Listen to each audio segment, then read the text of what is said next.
본문의 생명의 말씀 누가복음 4장 31절에서 37절 말씀입니다. 갈릴리의 가버나움 동네에 내려오사 안식일에 가르치심에 그들이 그 가르침에 놀라니 이는 그 말씀이 권위가 있음이러라. 회당에 더러운 귀신 들린 사람이 있어 크게 소리질러 이르되 아 나사렛 예수여 우리가 당신과 무슨 상관이 있나이까? 우리를 멸하러 왔나이까? 나는 당신이 누구인 줄 아노니 하나님의 거룩한 자니이다. 예수께서 꾸짖어 이르시되 잠잠하고 그 사람에게서 나오라 하시니 귀신이 그 사람을 무리 중에 넘어뜨리고 나오되 그 사람은 상하지 아니한지라. 다 놀라 서로 말하여 이르되 이 어떠한 말씀인고 권위와 능력으로 더러운 귀신을 명함에 나가는도다 하더라. 이에 예수의 소문이 그 근처 사방에 퍼지니라. 아멘. 오늘 본문은 예수님께서 안식일에 갈릴리 가버나움의 어느 한 회당에서 말씀을 가르치실 때 일어났던 사건입니다. 예수님께서 말씀을 가르치실 때 사람들은 놀라게 됩니다. 가장 먼저 그 가르치심에 놀라게 되고 나중에는 그 가르침의 능력에 대해서 놀라게 됩니다. 오늘 우리가 하나님의 말씀으로 믿음으로 한 걸음씩 나아갈 때 주님의 음성을 우리 마음 가운데 놀라움으로 능력으로 임하는 이 거룩한 아침 되시길 예수님의 이름으로 축복합니다. 사람들은 예수님의 가르침에 놀랐습니다. 오늘날 논문을 쓰거나 글을 쓰거나 어떤 칼럼을 쓸 때 사람들이 가장 중요하게 생각하는 것이 바로 권위입니다. 이 권위라는 것은 그 글이 정말 논리적이고 설득력 있는지, 그 글이 정말 신뢰할 만한 글인지 그것으로부터 권위가 판단됩니다. 그래서 사람들은 자신의 글에, 자신의 논문에, 칼럼에 권위를 높이기 위해서 유명한 사람의 책이나 글을 인용하기도 하고 때로는 자신이 연구하면서 깨달은 바를 바로 인용하기도 합니다. 이러한 모습은 오늘이나 옛날이나 크게 다르지 않았습니다. 예수님 당시 이스라엘은 율법을 가르치는 여러 사람들이 있었습니다. 대표적으로 서기관들이 그랬고 율법 교사들이 그랬고 많은 사람들이 말씀을 가르쳤습니다. 그들은 그들의 가르침에 권위를 높이기 위해서 아주 유명한 랍비의 말을 인용하거나 아니면 서기관들, 그들보다 앞서 있었던 여러 율법 교사들의 말을 인용하기도 했고 또 그들의 개인적으로 성경을 읽다가 깨달은 바를 또한 서술하기도 했습니다.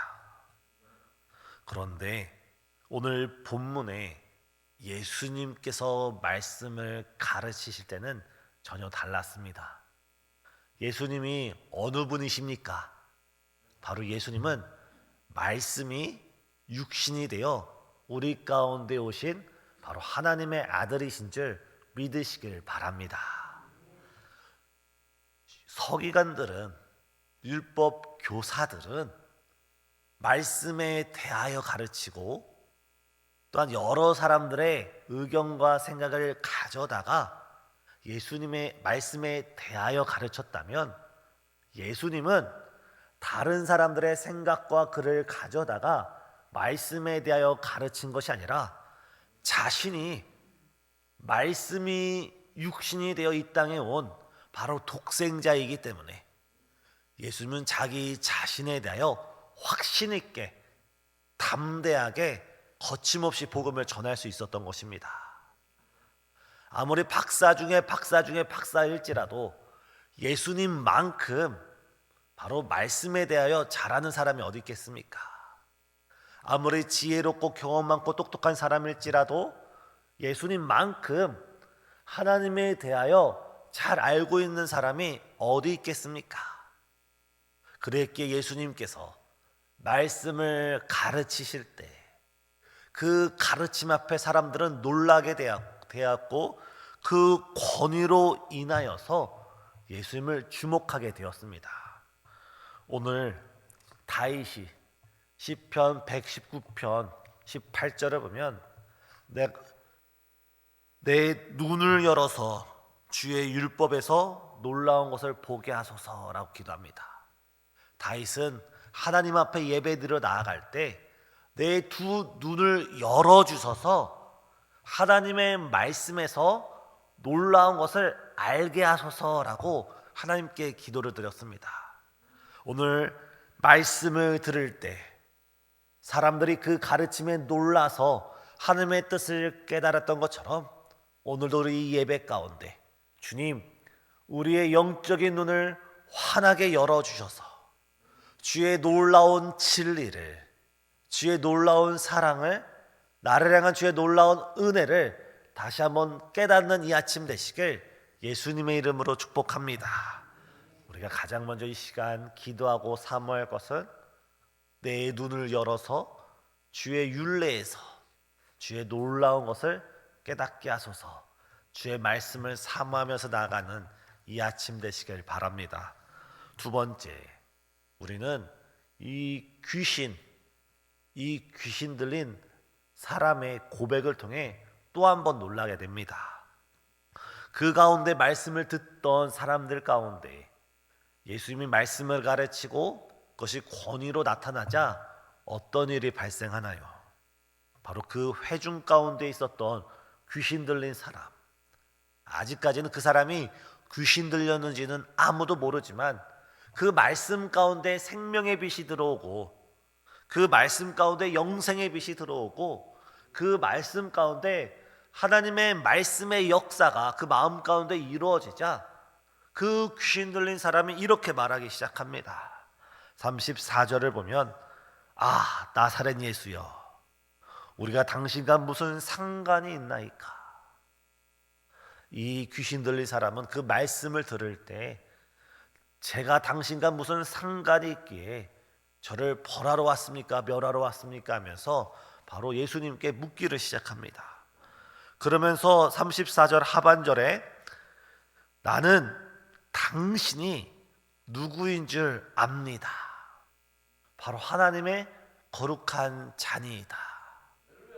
지금 이 귀신 들린 사람 속에 있는 귀신이 이 사람의 입술을 통해서 말하기를 나는 당신이 누구인지 잘 알고 있습니다.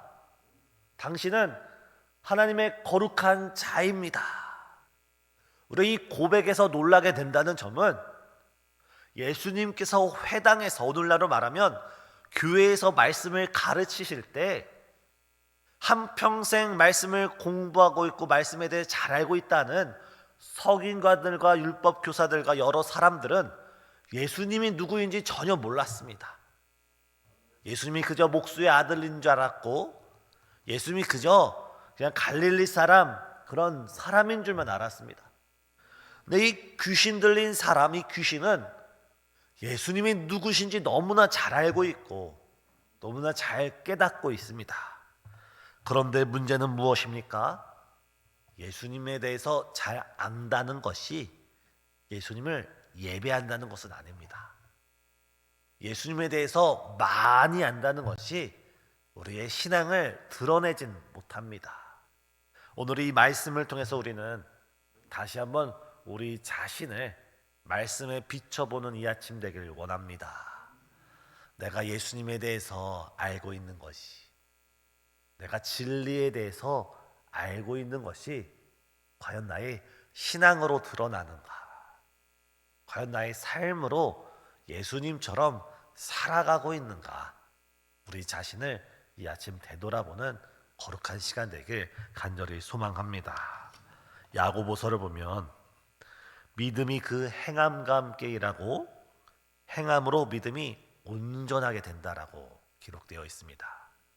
우리가 예수님에 대해서 잘 알고 믿는 것도 중요하지만 이 믿음이 우리의 삶으로 드러나고 실천되어지고 우리의 삶이 믿음과 함께 일할 때 하나님의 믿음과 행함 가운데 우리를 통하여 우리를 더더 큰 영광으로 인도해 주실 줄 믿습니다. 우리가 다시 한번 오늘 본문 통해서 사람들이 예수님의 가르침에 놀라는 세 번째 모습은 바로 예수님의 가르침에는 능력이 나타났다는 것입니다.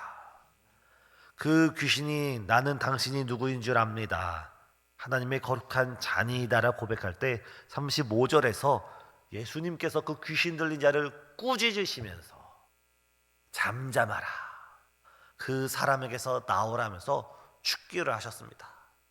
그러자 그 귀신 들린 그 귀신이 그 사람에게서 떠나가게 되었습니다. 사랑하는 성도님, 하나님의 말씀에는 생명이 있는 줄 믿습니다. 하나님의 말씀에는 능력이 있는 줄 믿습니다. 하나님은 세상을 창조하실 때 말씀으로 창조하셨습니다. 창세기를 보면 세상이 혼돈하고 공허했을 때, 혼돈하다는 것은 무질서했다는 겁니다. 세상이 무질서하고 그 안이 텅 비었을 때 하나님은 빛이 있으라 말씀하실 때 빛이 있었고 그 빛이 하나님 보시기에 좋았습니다. 오늘 우리의 마음이 때로는 혼돈처럼 무질서하고 공허처럼 우리가 텅 비어 있을지라도, 지금 우리의 환경이 혼돈과 공허일지라도, 지금 우리의 영적 상황이 정말 마치 혼돈하고 무질서한 그런 상황일지라도 오늘 성경 말씀을 통하여 하나님께서 우리에게 말씀을 하실 때 혼돈이 질서로 변화되고 공허가 하나님이 주시는 충만한 은혜로 채워질 줄 믿습니다. 오늘 이 시간 나의 혼란한 삶, 나의 무질서한 삶, 나의 텅 빈 삶 가운데 하나님의 말씀으로 질서를 세워주시고 하나님의 말씀으로 은혜를 채워주시고 하나님의 말씀으로 주님의 기쁨, 주님의 은혜, 주님의 사랑, 그 능력, 그 권능, 그 열매가 내 삶에 충만하도록 주의 말씀의 능력을 위해서 그 말씀이 내게 이루어지기를 간절히 기도한 우리 성도님 되시길 간절히 소망합니다. 이러할 때 37절에서 또 어떠한 역사가 나타납니까? 이에 예수의 소문이 그 근처 사방에 퍼지니라. 예수님께서 말씀을 가르치셨고 그 가르치심의 권세와 그 가르침의 능력 가운데 사람들은 거듭거듭 놀라게 되었고 그 놀라운 소식을 본인 혼자 알고 있는 것이 아니라 집에 가서는 집에서 있는 여러 가족들에게, 때로는 공터에 나가서는 여러 이웃들에게, 직장에 나가서는 직장인들에게 이 놀라운 사실을 두루두루 퍼뜨렸다라는 것입니다. 지금 다음 주 11월 1일 우리 교회 인문학 콘서트 겸 우리 교회에서 전도 축제를 가지고자 합니다. 이 본문에 있는 수많은 사람들이 예수님의 말씀을 듣고 그 예수님에 대하여 나가서 확신 있게 예수님에 대해서 소문을 냈듯이 이 자리에 우리 성도님, 우리가 이번 11월 1일을 전도의 귀한 큰 발판으로 삼으셔서 우리 교회 와보라, 우리 교회에서 와서 보라 하면서 우리 교회로 수많은 이들을 인도하는 복된 이 한 주간 되시길 예수님의 이름으로 간절히 소망합니다.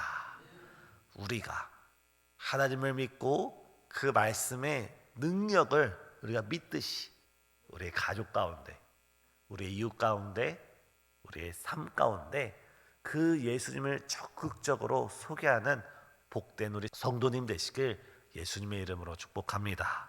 기도하시겠습니다.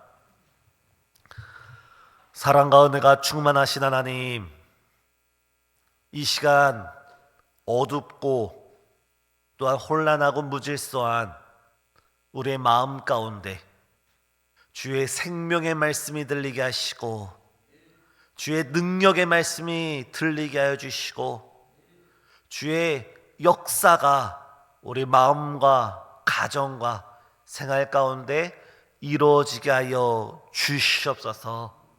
주의 말씀의 능력으로 말미암아 우리 삶이 다시금 풍성한 꼴을 얻게 하여 주시고 주의 말씀으로 말미암아 병든 자가 치유되게 하여 주시오며 주의 말씀으로 인하여서 오랜 기도 제목 가운데 내 소원이 이루어졌다 선포하시는 주의 음성을 듣게 되는 이 아침 될 수 있도록 붙들어 주시옵고, 이 시간 우리가 한마음이 되어 주를 향해 부르짖을 때 주님, 우리가 머리로 주의 말씀을 아는 것이 아니라 그 말씀이 우리 삶 가운데, 마음 가운데, 심령 가운데 성령의 역사로 이루어지게 하여 주시옵소서. 특별히 헌신 예배로 나아가는 여자 5대 공동체 가운데, 또한 주 앞에 예배드리러 나아가는 수많은 우리 신생주한교회 모든 성도님들 가운데 주께서 말씀과 성령으로 하나 되게 허락하여 주시사 이번 인문학 콘서트를 위하여 한마음으로 부르짖고 간구하며 또한 전도하며 귀 준비하는 귀한 은혜의 시간 되시도록 주관하여 주시옵소서. 예수님의 이름으로 기도드리옵나이다. 아멘.